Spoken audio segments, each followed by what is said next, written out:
Okay, so when we're talking about greatest common factors and we're talking about prime factorization, the first thing you have to understand are what factors are, okay?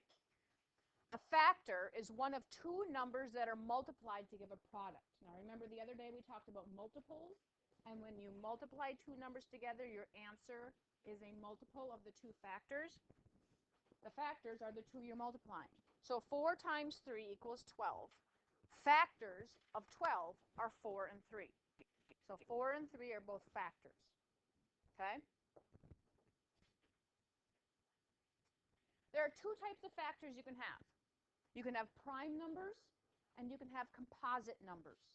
And you need to know the difference between the two. You can have a prime factor, or you can have composite numbers. Okay? A prime number is a number that has exactly two factors, itself and 1. It is a prime number if you have itself and 1. So 5 is a prime number because you can only get the product 5 if you multiply 1 times 5. 2 times nothing gives you 5.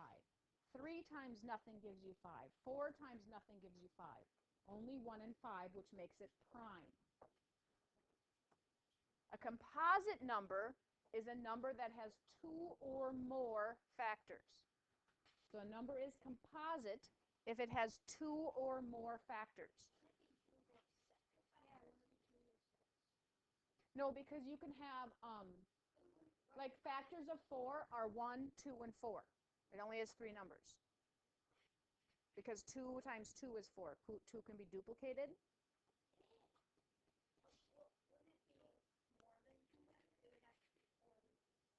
Two or more. Well, yeah, I suppose. And by 2, I think they mean more than just itself and 1.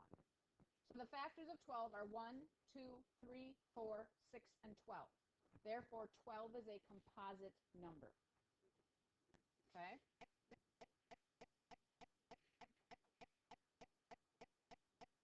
So if you were trying to find the factors of 9, you would go through kind of in your head. What times what equals 9? Who can give me one of the factors? 3. There's always 2 that you know right away. There's always 2 that are automatic. 9 and 1. Okay?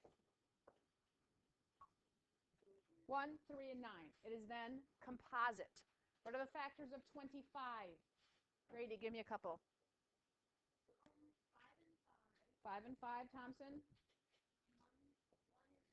1 and 25, any others? So is it prime or composite? It's composite because we have 3 factors. How about 37? 1 and 37. And sometimes what you have to do is you have to go through your head. And for this one, you'd say 7. Well, what goes into something that ends with a 7? 1 and a 7. Nothing. Yeah. 9. 7. So 1 and 37 are the only 2. So 37 is a prime number. Okay? 37 is prime. And we're going to skip some of those. Prime factors. Now, this is prime factorization. Greatest common factor and prime factorization go together. They're related, okay? So when you look at this, I've got to make sure that. I know, it's not showing all of it. There. Okay? So for example, you take the number 24. Is 24 prime or composite? It's composite. But you want to make it a factor of its primes. Okay, essentially what you're saying is you want to make it a factor of its primes. You break it down into its prime factors. Well, 2 factors of 24 are 4 and 6. Is 4 prime or composite? Composite. Is 6 prime or composite? Composite. So you're going to break it down even more. 4 can be made with 2 and 2. Is 2 prime or composite? Prime. I can't break down 2 anymore. And I can't break down this 2 anymore. How about 6? 6 goes into 2 and 3. Is 2 prime or composite? Prime. Prime is 3 prime or composite? Prime. Prime. Therefore, The prime factorization of 24 is 2 times 2 times 2 times 3. This can be written another way. How else can this be written? Yes, you can write it with exponents. 2 to the third power, because it's 2 times 2 times 2 times 3 equals 24. So this is how you write prime factorization with exponential form. So you can do it either way? You can do it either way, but if it says to write with exponential form, you have to turn it into exponents. So this is your learning goal, the third one. Write a number using prime factorization with exponents. So this is that third learning goal. Okay? So now we're going to talk about what are greatest common factors, okay? Greatest common factors of two numbers is the largest factor shared by both numbers.